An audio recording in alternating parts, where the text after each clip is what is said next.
Le PIB, le produit intérieur brut, ou le produit d'indice de bonheur, le PIB pour les intimes, c'est la richesse que produit un pays dans une année.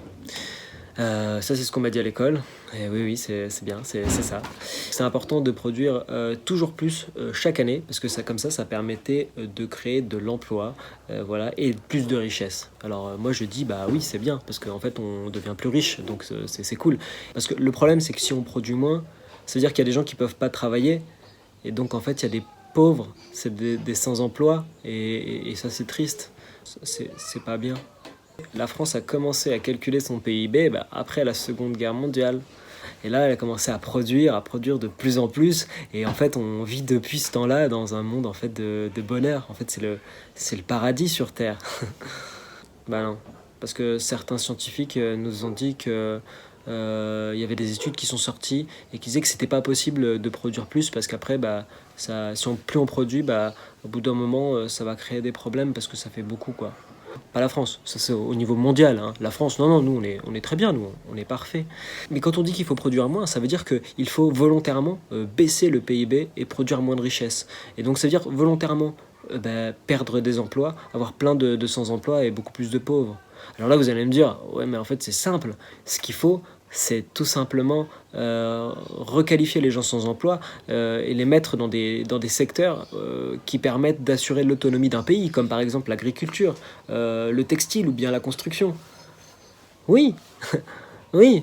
Le problème, en fait, c'est que ça fait 50 ans que les scientifiques nous disent qu'il faut moins produire. Et en fait, on a rien changé, quoi. On est passé en 80 ans de 2 milliards d'habitants à 8 milliards d'habitants. Donc il y en a qui disent, ça pose pas de problème.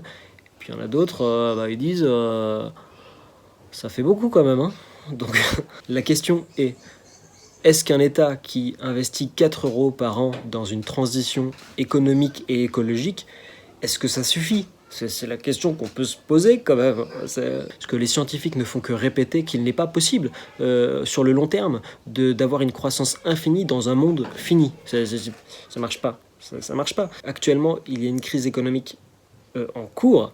On nous dit que certainement l'année 2020, il va y avoir une récession de moins 10%, un PIB de moins 10%. C'est un désastre social. Ce ne serait pas l'occasion de privilégier certaines activités.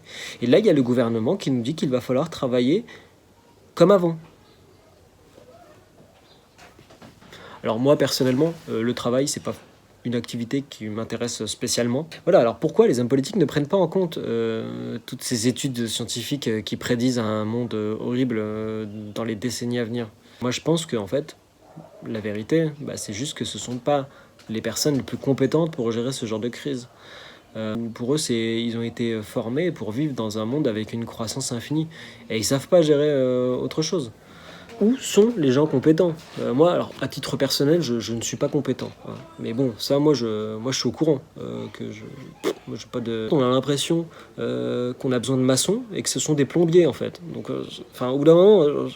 Sauf que eux, ils ont peur de perdre leur emploi, donc ils le disent pas. Ils font genre, oui, on connaît un peu, on met des briques sur des briques, des parpaings sur des parpaings. Moi, je dis ça, voilà quoi.